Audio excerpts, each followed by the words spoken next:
Welcome to Reformed Thinking. So, imagine standing in front of a cosmic vending machine.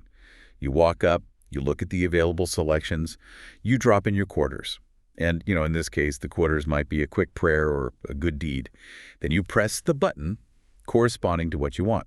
A new job, physical healing, a smoother relationship. Right, yeah. You step back and wait for the blessing to drop into the metal tray at the bottom. And if the blessing does not drop, well, you get frustrated. You kick the machine.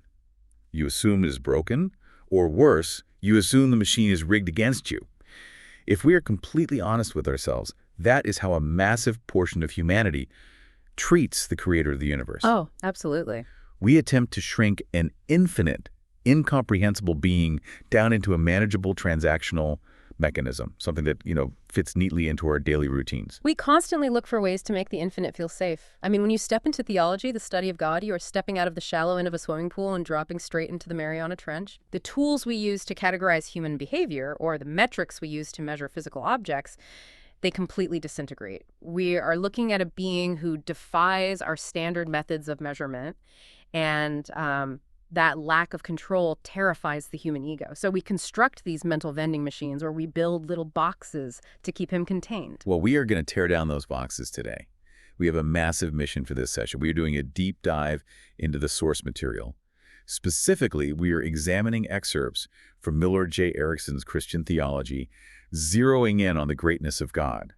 And the goal here goes far beyond some academic exercise in a seminary classroom. Right. It is highly practical. Very practical. How you view God dictates how you live, how you handle a crisis, how you view your neighbor, and what you do when you close your eyes in a quiet room to pray. Getting your view of God aligned with reality has staggering, life-altering significance. It really does. So we're looking closely at how Erickson categorizes God's attributes. The theological framework distinguishes between his natural attributes, which define his greatness, and his moral attributes, which define his goodness. Okay, so greatness and goodness. Yes. Goodness involves his moral character. So his love, his mercy, his strict justice. But our focus for this discussion rests exclusively on his greatness. We are examining the objective structural characteristics of his nature that make him entirely distinct from anything in the created order. I want to set the stakes right out of the gate for you, the listener. If you have ever felt abandoned during a crisis because you assumed God was distracted, or if you treat him like a celestial algorithm, this deep dive is going to challenge your baseline assumptions. We have to start by looking at how we naturally distort him. J.B. Phillips wrote a classic book called Your God is Too Small, and the source material brings his concepts into the spotlight. There are two major extremes we fall into when we shrink God down. On one side, we have the celestial police officer. Yeah, the celestial police officer is a very common psychological projection.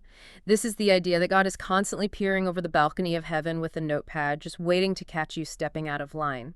The source material actually quotes an old country song to illustrate this mindset, which is, God's gonna get chaw for that. Wow, yeah. In this framework, God's primary posture toward humanity is suspicion and punitive readiness. You are not relating to a father. You are relating to a parole officer. It is the traffic cop in your rearview mirror. Yeah. When you see those flashing lights, your heart rate spikes. You check your speedometer immediately. Yeah. You are not obeying the speed limit because you have a huge respect for municipal traffic laws.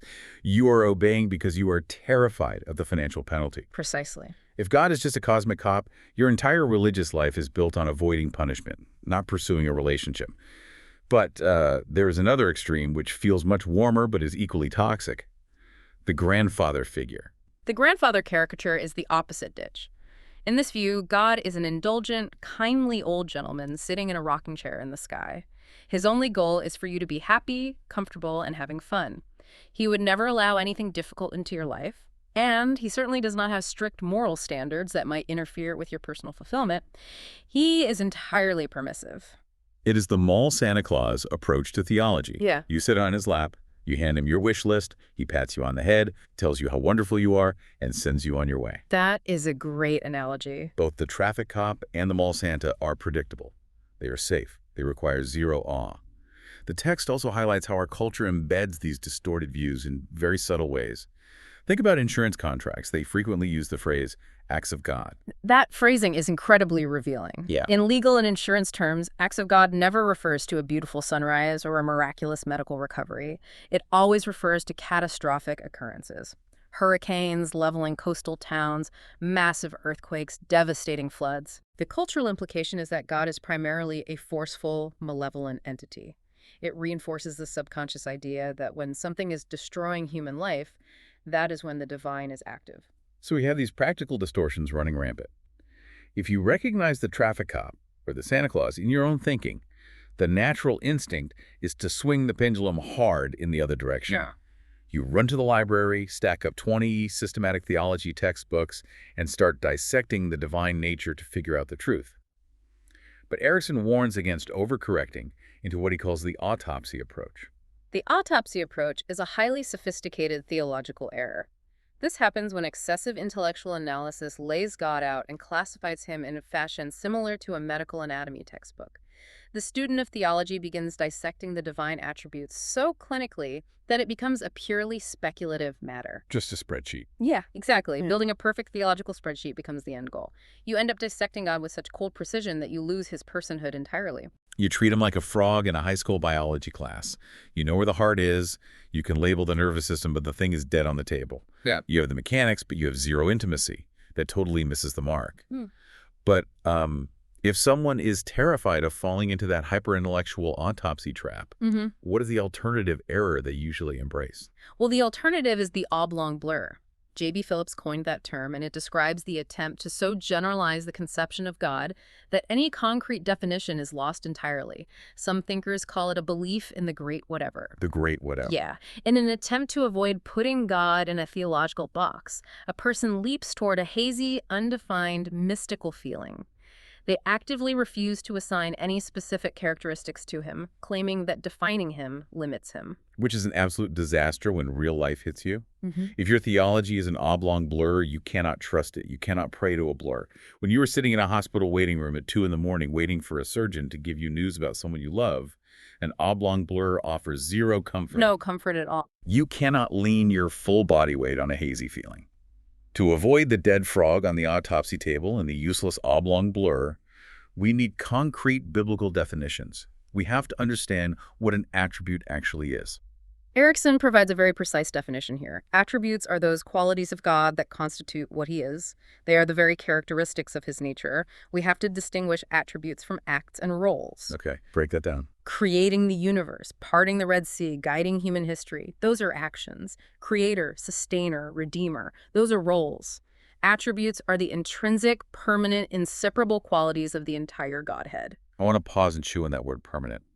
Humans have qualities, but they fluctuate constantly. I might be a very patient person while I'm reading a book on my porch, but the moment I merge onto a congested highway, that patience evaporates. My qualities are conditional. That distinction is central to the theological framework. God's attributes cannot be gained and they cannot be lost. Erickson uses holiness to illustrate this point. Adam possessed a measure of holiness in the garden, but it was not a permanent, inseparable characteristic of his nature because he lost it through rebellion. Right. God's holiness is an inherent dimension of his very nature. He cannot lose his holiness, and he did not acquire it through a process of moral improvement. He simply is holy. Okay, if we say God is his holiness and God is his love and God is his might, my mind immediately jumps to a pie chart. It sounds like we are assembling a deity out of different slices. 30% love, 30% strict justice, 20% strength, and so on. But that feels like we are Frankensteining a God together out of spare parts. How do we avoid the pie chart mentality? The classical Christian tradition explicitly rejects the pie chart concept. Historically, some philosophical systems thought of attributes as adhering to an underlying essence, like paint adhering to a wooden block. Other views pictured attributes as fragmentary parts. The correct biblical framework maintains that God's attributes are his nature. They're not separate parts operating independently. God is entirely his love. God is entirely his justice. When he acts in judgment, he is still acting in perfect love. When he acts in mercy, he is not ignoring his justice. The attributes are simply different ways our finite, limited human minds view the singular, unified, perfectly integrated being of God. Which naturally introduces the concept of incomprehensibility. If God is this infinitely unified being, we have to admit our cognitive limits. How do we grasp an infinite unity? We grasp it truly, but we do not grasp it exhaustively. The doctrine of incomprehensibility does not mean God is an unknowable mystery hiding in the dark. It means we know him accurately through his self-revelation, primarily through Scripture and the incarnation of Christ, but our knowledge is not comprehensive. Yeah. His revelation is entirely accurate and consistent with his nature, but it is not the totality of who he is. There is an endless ocean of his nature that our finite minds simply cannot contain. It is like standing on the shore of the Pacific Ocean. I can feel the salt water on my skin, I can watch the tide roll in, and I can say with absolute certainty that I know the ocean, I know it truly. But I have no idea what is happening in the Mariana Trench or on the ocean floor miles beneath the surface. My knowledge is true, but it is a fraction of the reality. That is a brilliant way to look at it. With that humility established, how do theologians categorize these attributes to make them digestible for us? Theologians have developed 4 primary classification systems over the centuries to help us study the divine nature. The first system divides attributes into communicable versus incommunicable. Okay. Communicable attributes are those qualities for which a partial, finite counterpart can be found in human beings. Love, mercy, and justice are communicable. Humans can exhibit these, though always imperfectly. Incommunicable attributes are those qualities entirely unique to God, with absolutely no human counterpart. Omnipresence is a prime example. That classification is so practical. Recognizing the incommunicable attributes stops us from trying to play God. No matter how advanced our technology gets, a human being cannot be in 2 places at once. We are physically limited. When we forget that, we burn out trying to manage the entire world. What is the second system? The second pair is immanent versus eminent qualities. Immanent qualities remain entirely within God's own nature. His spirituality, for instance, is an immanent quality. It describes his internal state. Eminent qualities, on the other hand, go out from God and operate outside his nature, affecting the created order. Mercy is an eminent quality because mercy inherently requires a subject to dispense it and an external object to receive it. You cannot be merciful in an empty void. You need someone who requires mercy. And the third category? The third system looks at absolute versus relative qualities. Absolute attributes are those God possesses in himself, completely independent of creation. Infinity is an absolute attribute. Relative attributes are those absolute qualities manifested through his relationship to finite objects in creation. Omnipresence is a relative attribute because it describes how his infinite nature interacts with the finite concept of spatial dimensions. Which brings us to the fourth classification, the one Erickson prefers, and the one structuring our entire conversation today. Yes, the final classification divides the nature of God into natural attributes and moral attributes. Moral attributes relate to rightness, his holiness, his love, his purity. Natural attributes are the non-moral superlatives, his infinite knowledge, his boundless capability. Erickson modifies this terminology slightly, calling them attributes of greatness and attributes of goodness. Today, our lens is entirely focused on the greatness. With the scaffolding in place, we can look at the first core attribute of greatness, God's spirituality. This is the concept of a God without borders. The anchor text here is John chapter 4, verse 24. Jesus makes a definitive statement to the Samaritan woman at the well. God is spirit, and his worshipers must worship in spirit and in truth. This asserts that God is not composed of matter. He does not possess a physical, material nature. Because he lacks a physical body, he is indestructible. Material things decay, break down, and wear out. God is immune to that deterioration. Furthermore, lacking a physical body means he is not limited to a particular geographical location. The conversation with the Samaritan woman is fascinating because it centers entirely on geography. She asked Jesus about the proper place to worship. Is it on her mountain in Samaria, or is it down in Jerusalem? Jesus shatters the premise of her question. If God had a physical body, he would be localized. You would have to buy a plane ticket, pack your bags, and travel to a specific temple to get an audience with him. Right, it would be a physical trip. But because he is spirit, he is universally accessible from a prison cell, a hospital bed, or a corporate boardroom. Now we have to tackle an obvious tension. Anyone who reads the Bible for 5 minutes will notice it constantly talks about God's hands, God's eyes, the arm of the Lord, or his feet resting on the earth. If he's pure spirit, what do we do with those descriptions? Theologians categorize those descriptions as anthropomorphisms. These are human analogies used to express truth about God in a way our finite, materially bound minds can grasp. It is a necessary accommodation to our limited understanding. When the Bible says the eyes of the Lord roam the earth, it is not suggesting God has physical corneas and retinas. It is communicating the reality of his absolute awareness and knowledge. Ah, I see. There are also theophanies in the Old Testament, like the burning bush or the figures appearing to Abraham, which were temporary physical manifestations. But the rule of biblical interpretation is that we must take the clear, didactic statements about God's invisible spiritual nature at face value and interpret the poetic anthropomorphisms in light of those clear statements. It is similar to how a parent speaks to a toddler. A father might explain a complex financial reality to a 3-year-old by using their piggy bank and a few shiny coins as an analogy. The father is not lying to the child. He is stepping down into the child's framework to communicate a true principle at their level of comprehension. Ascribing physical features to God helps us grasp his actions, but it does not define his underlying essence. That is a spot-on analogy. How does this biblical view of an invisible spirit contrast with the other belief systems out there? The historical contrast is severe. In the ancient Near East, the doctrine of God's spirituality was a radical counter to the surrounding idolatry. Every culture around Israel worshipped carved pieces of wood, stone, or precious metals. The Israelites were declaring that God cannot be represented by anything material. In the modern era, we see a different kind of pushback. Mormonism, for example, maintains that God the Father actually possesses a literal, physical body of flesh and bone. They argue that an immaterial body is a contradiction in terms and cannot exist. Which fundamentally shrinks God down to a manageable size. Assigning God a physical body is like trying to put a chain-link fence around the sky. It is a massive category error. If he has a body, he is contained within spatial dimensions. If he's contained, he could be predicted, managed, and theoretically controlled.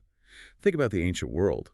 People carried their carved household gods in their pockets. They could lock their deity in a cabinet if they wanted to do something they knew the deity would not approve of. Yeah, you could hide from it. The declaration of a completely invisible, uncontainable spirit must have been absolutely staggering and terrifying. You cannot hide from a deity who has no physical boundaries. The physical universe offers zero cover. The source material also references panentheism, which holds that the entire universe itself is God's body.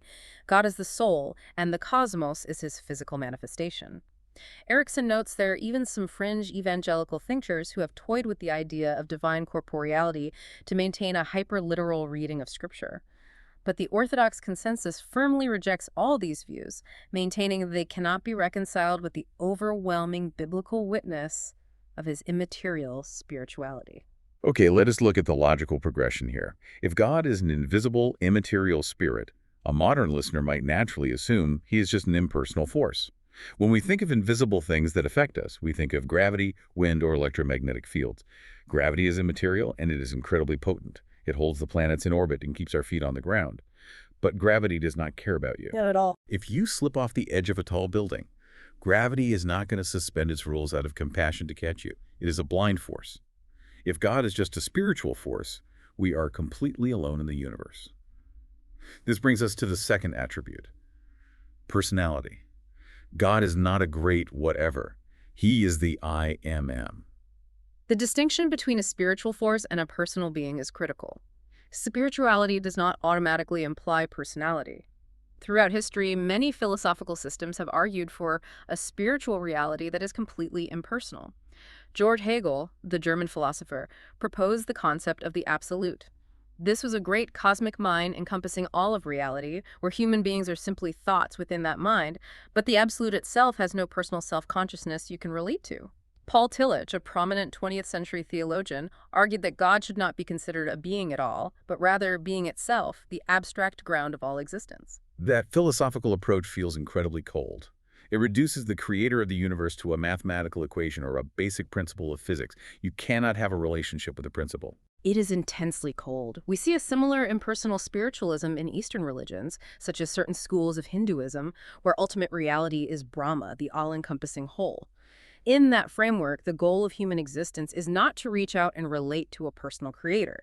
The goal is to turn inward, detach from your individual desires, lose your specific identity, and be absorbed back into the great cosmic whole, much like a single drop of water falling into the ocean. Individual identity is extinguished. Contrast that chilling reality with the biblical picture. How do the scriptures define the personality of God? The biblical revelation presents God as an individual being possessing self-consciousness and a will.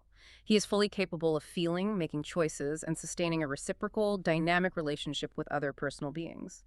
The most glaring evidence of his personality is the fact that he reveals a specific name. When Moses is standing at the burning bush in Exodus chapter 3, he asks God for his name, and the response is, I am, or Yahweh. That detail is phenomenal. He does not introduce himself to Moses by saying, I am the absolute, or I am the ground of being, or I am the cohesive force of the universe. He uses a highly personal pronoun, I am. In our modern society, names have lost a lot of their weight. A string of numbers on a government ID or a barcode could function as a name for identification purposes. But in the ancient Hebrew culture, a name carried massive significance. In Hebrew thought, the name embodied the character, the essence, and the reputation of the person. By revealing his name, God is demonstrating that he is not an abstract, blind force. Providing a name means he is someone you can speak directly to, not just someone you speak philosophically about. He communes with humanity. The theological record points back to Genesis chapter 3. The garden. Yes. In the earliest depiction of the relationship between the divine and humanity, God is described as walking in the garden in the cool of the day, seeking out Adam and Eve for conversation. He possesses all the capacities we associate with personhood: knowing, feeling, willing, acting, and communicating. This realization has massive implications for you, the listener, regarding how you approach your daily spiritual life. We have to address a common cultural operating system here. We frequently treat God like a cosmic search engine. We pull up our mental browser. We type in our current problem. Maybe it is crushing financial debt, a frightening health diagnosis, or a marriage that is falling apart. And we expect a neat, packaged output. We expect a solution to print out on our timeline. We treat the person of God as a mechanism for our convenience. The theological texts warn explicitly against this utilitarian approach. God is not a bureaucratic department you petition. He is not a celestial computer programmed to automatically supply human demands when the right sequence of prayers is entered. Attempting to harness divine ability to solve our earthly problems belongs to the realm of magic, superstition, or technology. It is not true religion. True religion is relating to a person. We fall into the trap of viewing God as a means to an end. We want the physical healing, we want the financial breakthrough, and God is simply the heavy machinery we use to get those things. But the biblical framework insists that God is the end in himself. He is to be valued, loved, and worshipped for who he inherently is, regardless of what he produces for us. Think about the first commandment given to Israel. You shall have no other gods before me. Why? Was it solely because he flexed his muscle and brought them out of slavery in Egypt? The theological answer is no. The miraculous deliverance from Egypt was the external proof of his internal nature. Humanity is commanded to love him exclusively because of his inherent worth and absolute perfection. Because he is a reciprocating personal being, he relates to humanity entirely by choice. He is not compelled by some internal defect or lonely necessity to interact with us. He chooses to commune with us out of the freedom of his will. This establishes a crucial bridge to the next attribute of greatness, which is life. We are looking at the concept of the uncaused cause. When the biblical authors talk about the living God, they rarely stop to present a philosophical argument proving his existence. They simply assume it is the ground level of all reality. The writer of Hebrews states that anyone who comes to God must first believe that he exists. His existence is the most basic aspect of his nature. The prophets, especially Jeremiah, constantly contrasted this vibrant, living God with the inanimate, silent idols of metal or stone that the surrounding nations worshipped. But we have to be precise. God's life is categorically different from the life of any other entity in the universe. Let us break that difference down mechanically. My golden retriever has life. I have life. The oak tree in my backyard has life. What elevates God's life from a biological fact to an attribute of divine greatness? The core distinction is found in the Gospel of John, chapter 5, verse 26, which declares that the Father has life in himself. The theological term for this is aseity. He does not derive his life, his energy, or his existence from any external source whatsoever. Every other creature in the universe possesses a dependent life. We are needy. Extremely needy. We require constant external sustenance to avoid dying. We need a specific mixture of oxygen. We need caloric nourishment. We need water. We need a narrow range of atmospheric temperature. We are incredibly fragile. God is absolutely independent. He is never depicted as having been manufactured or brought into being. He existed in perfect fullness before the concept of a beginning even occurred. He draws existence from nothing but himself. He is the uncaused one. We need to spend a minute looking at what the source material labels the poor God syndrome. This is a staggering level of human arrogance. We often operate under the subconscious assumption that God is incredibly lucky to have us on his team. We act as though God will be emotionally devastated or functionally deprived if we decide to walk away from our faith. People actually use their belief as a bargaining chip. They think, if God does not cure my mother, I'm going to stop believing in him. As if withdrawing their intellectual assent is a massive threat to the Almighty. It is a vast misunderstanding of divine independence. The theological reality is that God does not need humanity. If he chose to do so, he could bypass us entirely and accomplish every single one of his cosmic purposes without our assistance. The Father, Son, and Holy Spirit existed in a state of perfect, joyful, complete communion for eternity before the universe was spoken into existence. He was not lonely, he lacked nothing. Therefore, it is entirely to our benefit that he permits us to know him. When he reaches out to humanity, he acts out of a pure, unselfish overflow of love, not out of a deficit or a desperate need for our companionship. That actually makes his love vastly more beautiful. If he needed us because he was lonely, his love would be transactional. He would be using us to fill a hole in himself. Because he needs absolutely nothing, his love for us is entirely free and uncoerced. There is a brilliant contrast made here regarding the concept of contingency. Every single aspect of human existence is heavily conditioned by the word if. I will arrive at the airport on time, if there is no traffic, and if my car engine functions properly. I will be able to retire comfortably if the global economy holds steady and if inflation does not destroy my savings. I will live to see my grandchildren if my cellular biology does not mutate into a disease. Our entire reality is a house of cards propped up by a million fragile ifs. God is the only being in reality free from contingency.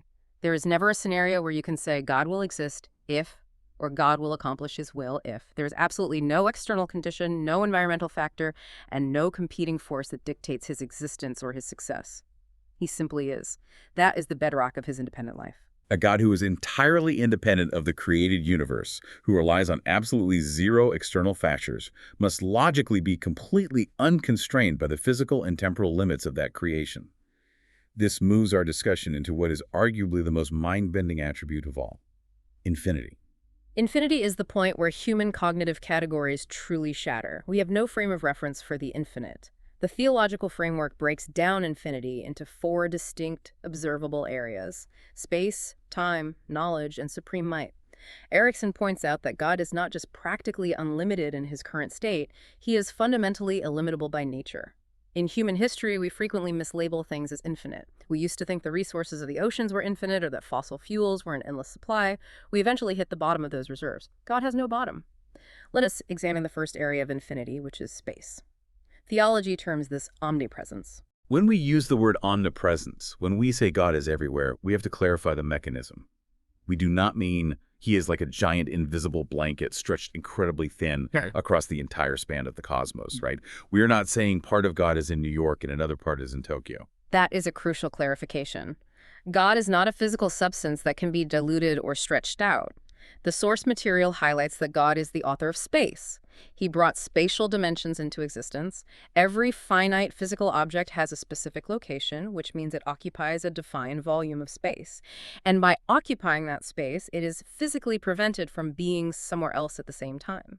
Because God has no physical body and no spatial dimensions, he is not subject to special limitations. He is fully present everywhere. The theological tension we hold here is between his immanence, meaning he is intensely present and active everywhere in creation, and his transcendence, meaning he is not confined or trapped by any location. I love the historical narrative regarding Elijah and the priests of Baal on Mount Carmel. It perfectly illustrates this point. The priests of Baal are screaming, cutting themselves, begging their deity to send fire from the sky, and absolutely nothing happens. Elijah starts mocking them, and his taunts are highly theological. He suggests that perhaps Baal is on a journey. The implication is brilliant. If Baal is a finite, localized deity, maybe he is on a business trip in another province and physically out of earshot. But the God of Israel never takes a trip. He never has to endure a commute to answer a cry for help. The biblical text is relentless in pointing out that there is no corner of creation where God is inaccessible. The psalmist writes beautifully about this, realizing he cannot flee from the presence of the Spirit. If he ascends to the highest heavens, God is there. If he makes his bed in the depths of Sheol, the underworld, God is already there. Jesus concludes the Gospel of Matthew by promising his disciples that he will be with them always, to the very end of the age, regardless of where their missionary travels take them. I want to direct a thought to you regarding this specific point. Have you ever packed up your house, moved away from your childhood hometown, or left a specific church congregation and felt a lingering anxiety that you somehow left God behind? As humans, we attach an immense amount of sacred significance to geographical coordinates. We look at a specific summer camp or a particular sanctuary with stained glass, and we think, God really met me in that building. That is where he lives. We subconsciously localize him.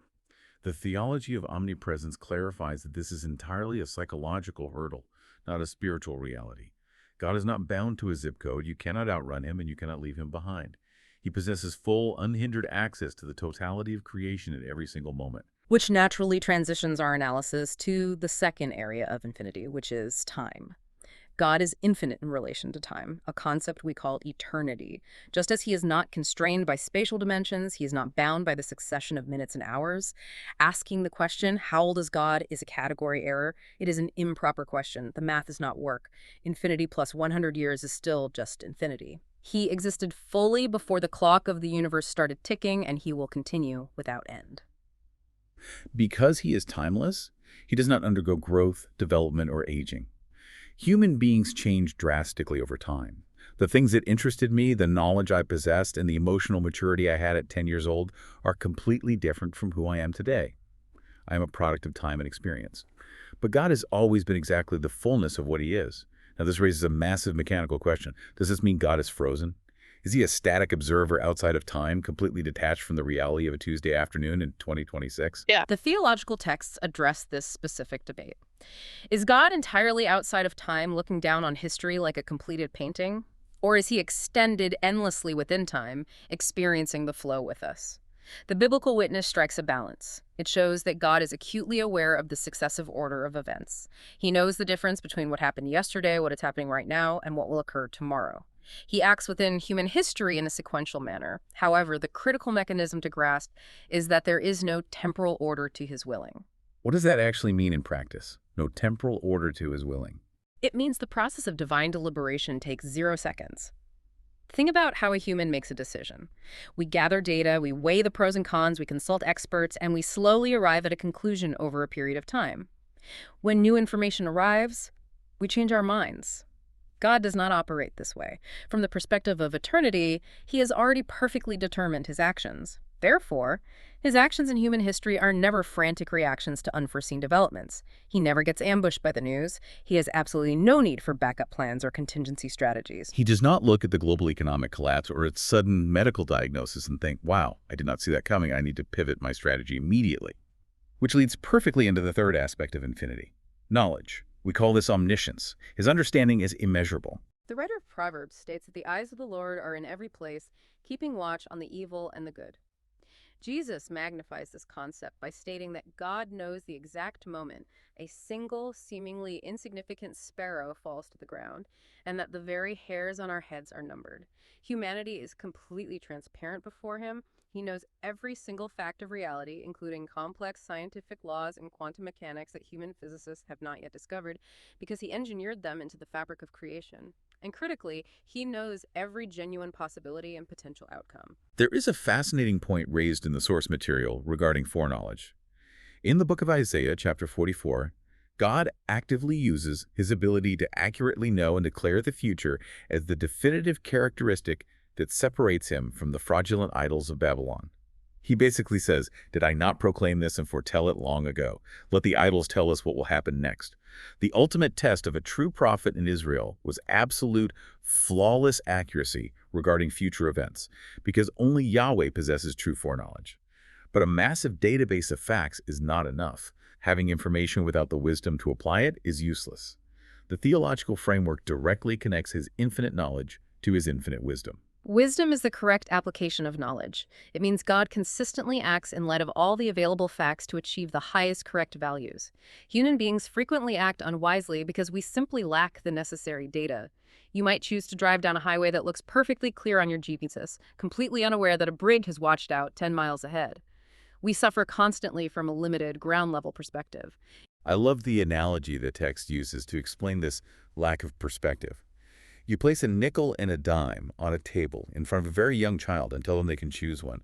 The child will almost always grab the nickel. Why? Because the nickel is physically larger.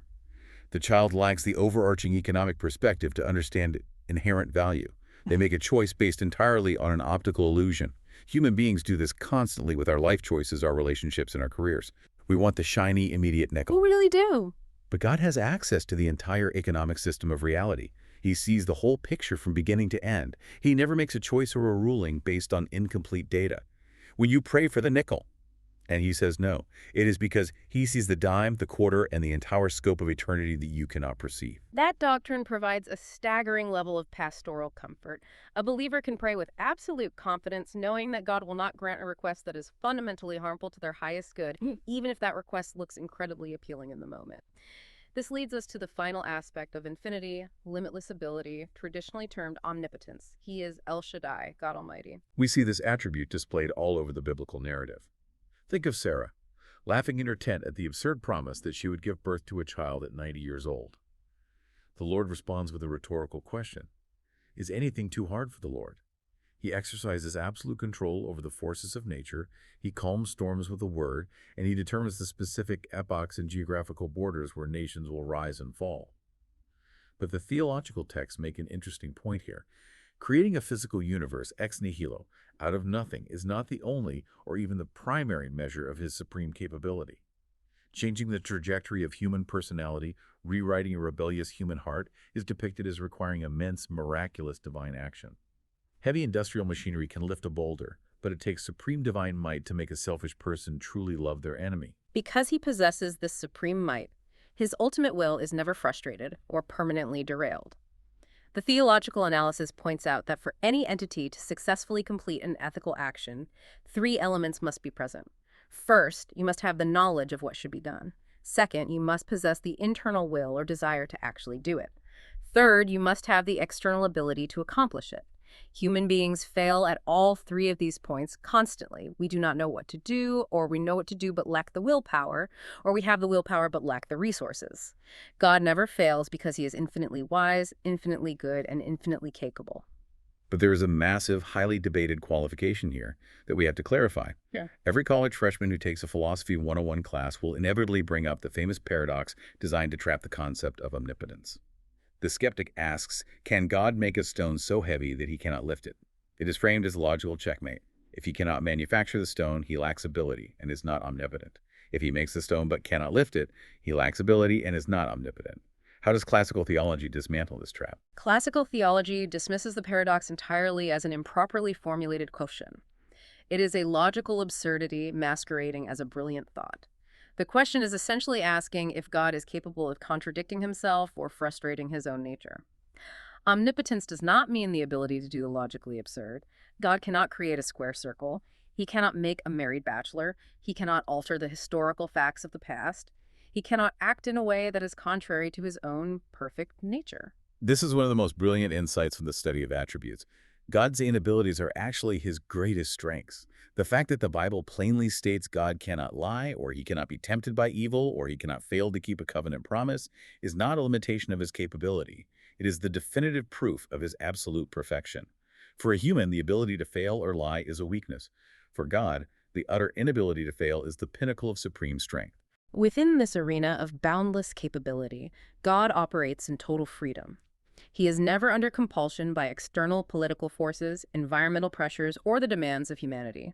His decisions and actions are a matter of his own free choice, driven entirely by his good pleasure and perfect wisdom. So, if we compile everything we have discussed, we have an infinite, all-knowing, all-capable, perfectly wise God. By logical definition, a being with absolutely no limits and perfect knowledge must be entirely reliable. If a perfect being changed in any way, he would have to change for the worse, becoming less than perfect. This brings us to the 5th and final attribute of greatness we are examining today, which is constancy. Constancy, which classical theology calls immutability, simply means that God is unchanging in his nature and character. The text cites Psalm 102, which draws a sharp contrast between the perishing, wearing out of the physical earth, and a God who remains identically the same, whose years will never end. The prophet Malachi records God declaring, "I, the Lord, do not change." The New Testament epistle of James states that the Father of heavenly lights does not change like shifting shadows. Let us break down the mechanics of this divine constancy. What does it actually mean that he does not change? The theological framework divides this into two categories: no quantitative change and no qualitative change. No quantitative change means God cannot increase or decrease in any attribute. He cannot become smarter because he already knows everything. He cannot become stronger because he possesses all capability.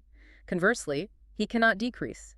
If he lost even a fraction of his strength or knowledge, he would cease to be the supreme being. No qualitative change means the core essence of his character does not undergo modification. His overarching intentions, his moral standards, and his eternal plans stand absolutely firm because the will that formed them is perfect. He is eternally faithful to the covenants he establishes. We have to address the giant elephant in the room regarding immutability. Anyone who reads the narratives of the Old Testament will stumble across passages where God seemingly changes his mind, where the text uses the word repents. The most famous example is the story of Jonah and the city of Nineveh. God issues a definitive decree. 40 days and Nineveh will be overthrown. The king and the people of Nineveh repent. They put on sackcloth, and the text says God relented and spared the city. If God is perfectly constant and his plans never change, how do we explain this mechanical shift in his behavior? Theologians offer three very clear, textually grounded explanations for these difficult passages. The first explanation points back to our earlier discussion of anthropomorphisms. Just as anthropomorphisms ascribe human physical features to God so we can understand his actions, anthropomorphisms ascribe human emotions, reactions, and changes of mind to God so we can grasp his relational posture in a specific moment. It's phenomenological language, describing how things appear from the human perspective.